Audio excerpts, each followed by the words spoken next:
Hello, ladies and gentlemen. Welcome to By Design. The birds are singing. The grass is green. We have summer almost here where I live in New England. It's actually hot to some degree. I will have to put my air conditioning in soon. And I thought that this was a perfect time to talk about difficulty. There's actually no connection, but I had to segue somehow into the subject matter of this particular episode. So here we are. Difficulty. It is actually a bit of a difficult thing, no pun intended. Or maybe it was, because I said it. To get into. Difficulty, that is. It's not exactly something I've solved. And it also entirely depends on what your project is meant to be. Is it a tech demo? Is it meant to just kill the player? Is it meant to be a serious, or at least taken seriously, single-player story? Is it a multiplayer thing? Like, what are you really designing? And in that case, that's going to completely change how you envision difficulty and sort of what the point of difficulty in your game is, or in your campaign, or in your mod, or whatever. So I wanted to talk first about what actually is difficult about games. And that to me is that, you have a mechanic or a set of mechanics, and these define your game. This is how the player engages with your game.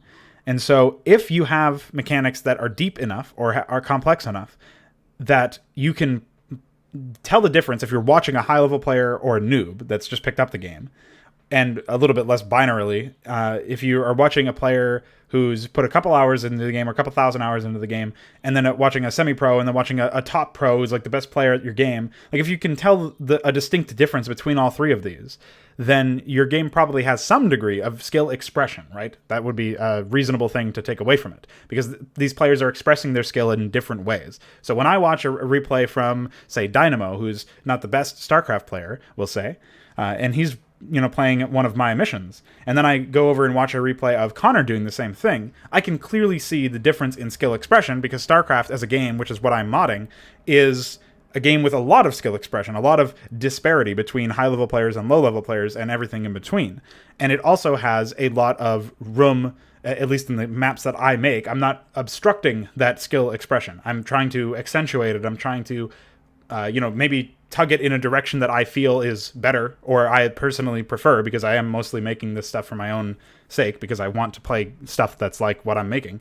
But at the same time, I'm also, expecting there to be skill expression, because that's what I'm designing around. I'm designing around the idea that better players are going to play in better ways, and thus win faster, or win at all. Maybe the worst players won't win. And that's part of my ethos when it comes to making that stuff. And so that's an example of the whole skill expression in action. But you can have a difficulty, quote unquote, anyways, without actually being engaging. And some people will dispute this point. They'll say a game isn't engaging if it isn't difficult. Like I know Scatumesk has said that a few times, maybe not on the podcast, but at least in discussions on my Discord server. And so I can sort of see where they're coming from. I definitely agree, at least in principle, that difficulty is really what makes, or at least challenge is what makes the game engaging to me. Like, to me, that's what I find engaging about it. But different people are going to feel engaged in different ways. They might feel engaged in the story, but generally I would say that also probably is because the story is challenging their principles or challenging their preconceived notions about something, and that's a little bit different. Like, when you watch a movie that's really engrossing you, it's probably because it's doing something that you maybe didn't expect. So that would be an example of where, you're still being challenged in some way. Again, your preconceived notions are still being challenged. It's just you're not in a video game, right? So different people are going to be engaged to different degrees by different things, because they all have their own preferences. But I think universally, you're probably going to have a better time with a game where the player can express their own skill or lack thereof, and that will determine how difficult a certain map or a certain level or a certain section of a level is. And part of that, you also need consistency, which is down to game design, and less so about a broad strokes difficulty, like in quotation marks, mechanic, or whatever you want to call it, like a difficulty setting. But you can also certainly be disengaged despite a game being challenging or difficult or something. Like for example, in StarCraft 2, if you set the difficulty to high, technically, at least in those terminologies, your difficulty is high. You're playing on the hardest difficulty available, but nothing about that game's campaigns are engaging, at least to me. And so when we go into the code, or we go into the editor, and we see that there's actually damage multipliers, or damage taken and damage received multipliers in StarCraft 2, and they are active for the enemies of the player in the brutal difficulty, we see that that's even worse, right? Because that's just number inflation. That's just padding. There's nothing difficult about that. It's just a grind. So it's not like, the enemy is attacking me with a Marine, and I've gotten an armor upgrade, so my unit takes less damage. It's that I'm playing on the brutal difficulty, so my unit deals less damage to the enemy, or takes more damage from them, or some combination thereof. And that, to me, is just really lazy. So that is actually something in StarCraft 2, if you didn't know. I actually didn't know it until a couple weeks ago when somebody mentioned it. And so that's an environment we find ourselves in, where we're playing AAA titles that are released, even in the modern day, as modern as StarCraft 2 can be called, with stuff like that, where it's really just number inflation. It's nothing all that great about it. And yes, there are dogs barking. I apologize for that. The flaws of dogs. Now, the flaws of varying difficulty are also something to be taken into account, because, again, the brutal is only like this because brutal exists as an option. The game itself is not just set to the only available difficulty. Something like in Consummate, or something like Hydra, and something like even the original StarCraft campaigns for StarCraft 1 and Brood War, they only have one difficulty. So if it's, the skill floor is too high for you, then you're not going to be able to beat it. And at least not without some real creative, cheese or something. And if the skill floor is too low for you, if you're way above it, then obviously fixed difficulty has that flaw too, where you are going to just have a super easy time with it. You're going to breeze through it. And the only times you're going to be challenged, per se, is when there's some, fundamental issue with the level design or something that prevents you from expressing your skill. So that's another thing about disengaging or non-engaging difficulty, is that it usually intercepts the skill expression entirely. So a map in StarCraft that, sets all of your shields to 0, or just prevents you from building air units or something, like, if it's just arbitrarily locking strategies away from you, then that would prevent you from expressing your skill, especially if you're a player whose playstyle relies on shields or air units or whatever. Then you can see where that could be a problem. And so then you wouldn't be able to express your skill, where in a different situation you definitely would be, or up until that point you've had no problem, but this gimmick has prevented you from doing so, or something like that. Could definitely be an issue. But again, talking about varying difficulty, where you do have different difficulty settings. You can set it to easy, medium, normal, hard, whatever. And, the big problem with that is that story and gameplay themselves are rendered inconsistent with each other. So if you have a normal or easy run of a game, and, there's supposed to be this really, really challenging mission, but because of your difficulty selection, it's actually way easier than maybe the developers intended, or than it is on the harder difficulties, we could say. Pretty reliably, it will be.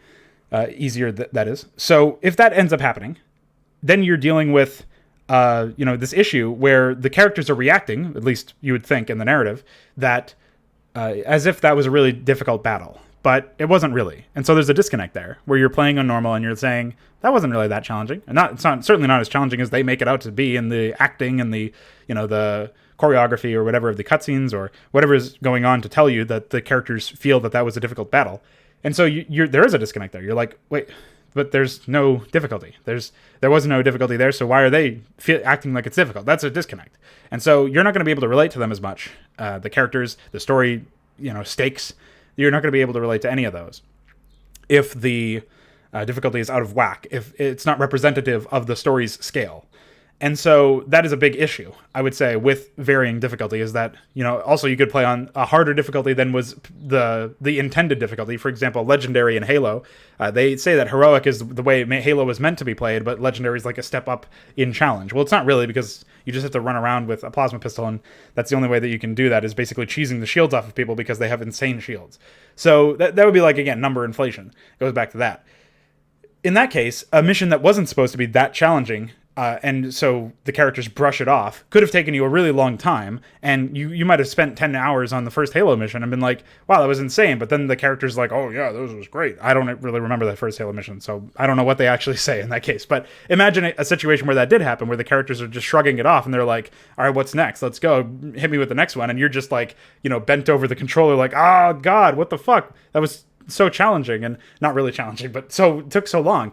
You could see where that would be an example where the difficulty and the gameplay and the story are completely disparate and disconnected because of the difficulty. It's not necessarily because of the level design or because of the story's design itself. It's just because something was challenging when it was not supposed to be, or something was not challenging when it was supposed to be. And when those two things are true, or one of those two things is true, then you're going to have a disconnect between the story and between the gameplay. The other issue with I would say varying difficulty is just that it does encourage these number inflation shortcuts, like in Diablo 3, where some intern just put a multiplier on all of the numbers and said, okay, yeah, that's fine. Same thing happened with, I think it was it's not Dark Souls. It's Dante's Inferno, another D game.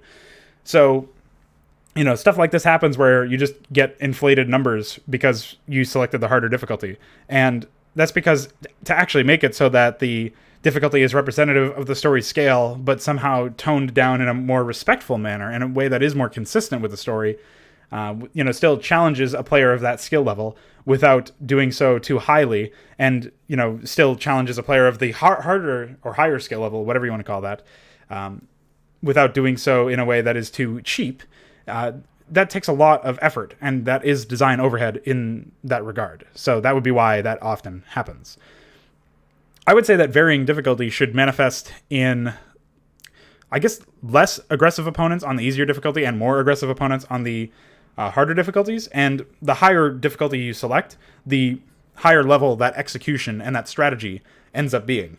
But this, again, assumes that, like I said earlier, you have gameplay in your project that allows that skill expression in the first place, because your AI essentially have to be the expressors of that skill in this context. They have to express a higher skill on the harder difficulty. And this is where you would get that design overhead, where you have to figure out how to do that without disconnecting it from the story. And if you're working on a tech demo, maybe this is pretty simple in that case, but just working on pure theory here, trying to understand how to work that into a single player environment where the story does matter, and the story isn't just purely told through gameplay, but does have some character interactions, some dialogue that would contradict what the player just played. There, you could see where that would be a problem. So as long as spectators can observe the difference between a high-level and a low-level player, then you probably do have that skill expression necessary to make something like this work. But again, it does fall apart in the story department, which is one of the, I think, the core fundamental issues with varying difficulty in general, which is why I'll never have something like that in my own projects.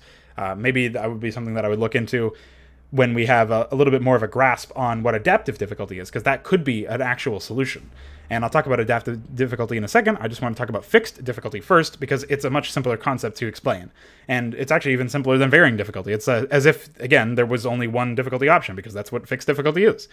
It's much simpler for developers to balance, and they can also, make sure that the story and the gameplay are in sync, because it's always consistent. The difficulty is always the same level. You don't have to design multiple levels of the script or the level to benefit or reduce the efficacy of certain strategies. It's always the same thing.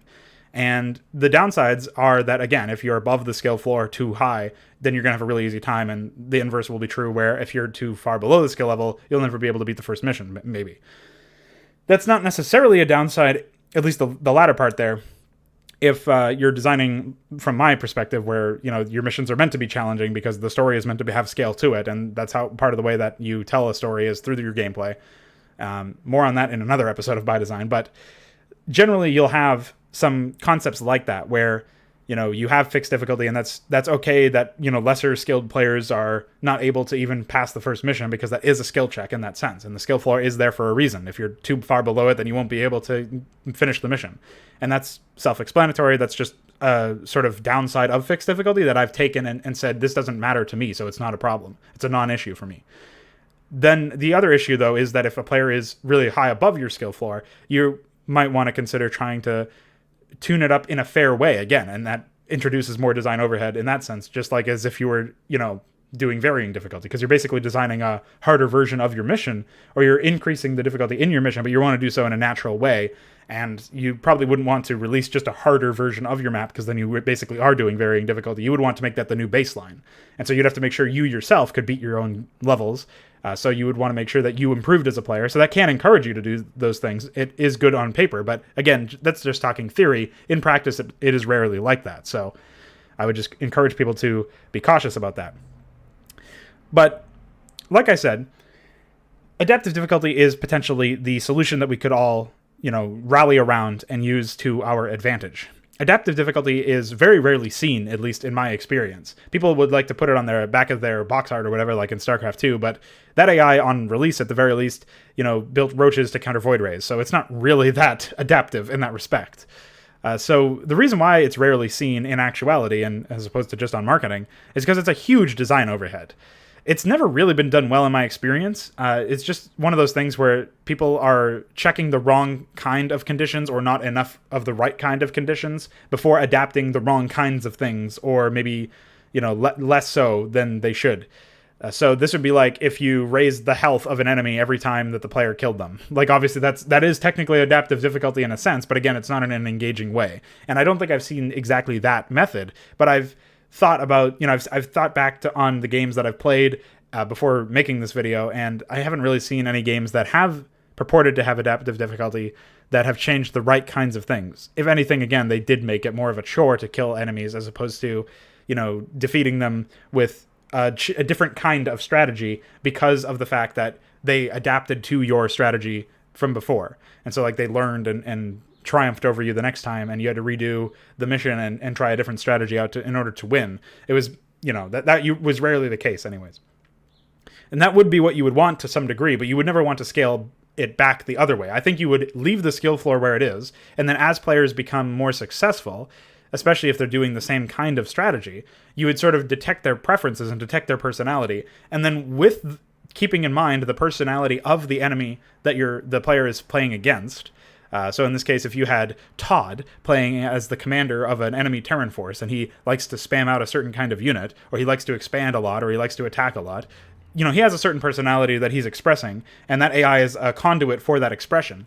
So if you can edit that AI insofar as to make them adapt to the player, you'd be taking into account certain variables or certain conditions and saying, like, well, I can't make Todd, who's a really aggressive, fast expander, suddenly play super passive, even if that would technically counter the playstyle of the enemy player, because that's not in Todd's personality. That's not who Todd is. Todd is a guy who's just going to punch you in the head, and I got to figure out a way for him to punch you in the head without dying. So let me try to figure out a way to make him adapt in a more coherent manner that isn't, again, cheating, it isn't cheap, it doesn't, subvert the player's expectations completely by making him a completely different playstyle that the player has never encountered, therefore, because that's basically tantamount to a gimmick in many cases.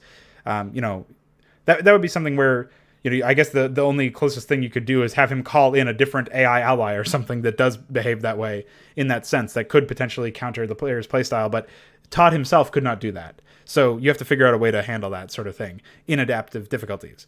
But when you're scaling up the difficulty because you're adapting to the player, you're not doing it universally, right? The AI can't be universally good, not just because of their personality restrictions, but because ideally your gameplay itself requires a certain amount of focus on a bunch of different variables. And if you improve your micro, you might lose some skill in your macro. You might lose some efficiency there. And of course, vice versa. So if you decide to make Todd a little bit more macro-minded because he's floating too much money or not building enough production structures or whatever, he's probably going to lose out on a little bit of his micro potential. And if you can find a way to sort of personify that in everything that you adapt, where, by adapting to one kind of strength or, shoring up one kind of weakness, you maybe expose another one somewhere else, it will also test the player's ability to adapt and take advantage of the new weaknesses or the more pronounced weaknesses. They shouldn't be brand new, again, because that's just like making a brand new strength. But if you can find a way to hint at that weakness before and then adapt in such a way that makes that weakness a little bit more pronounced, and doing so while also communicating that information without beating the player over the head with that, like not just like flashing a tip on their screen saying, hey, Todd is now weak against this. No, you want to make it so that they've already observed that deficiency, but weren't able to capitalize on it before because Todd was able to respond in a certain way, but now he can't because of an earlier adaptation. You can see where, again, this is all just in theory. Good luck trying to implement this technically. I don't know how you would handle all that stuff in a way that was, again, communicable to the player, but if we're just talking theory, I think adaptive difficulty probably would be the way to go. It would be what we would all rally behind and say, yes, this is the way we want our games to be, because they would challenge us and they would also keep us on our toes when it comes to trying to execute the same strategy over and over again. If Connor's going to build 72 Hydralisks every game, and that's how he's going to take out the Protoss, then the Protoss need to build a lot of Reavers. But they need to do so in a way that doesn't just completely negate him. Maybe instead of Reavers, one of them builds a lot of High Templar. But maybe that player was already building High Templar, so it doesn't feel out of left field, and now Connor's got to get some Queens or some Mutas or some Guardians or something to deal with those. And you could see where like it is a push and pull. It is a bit of a tug of war, but within the AI's own personality as well, because they're trying to balance all of the things that they're already trying to balance that you have coded into them, but doing so in a way that adapts to the player's own significance, the player's own abilities, and their own preferred strategy and their own personality, because they're expressing that through their skill and through their chosen, strategy. So I think that's really where this conversation kind of comes to a halt, because again, I haven't really figured it out.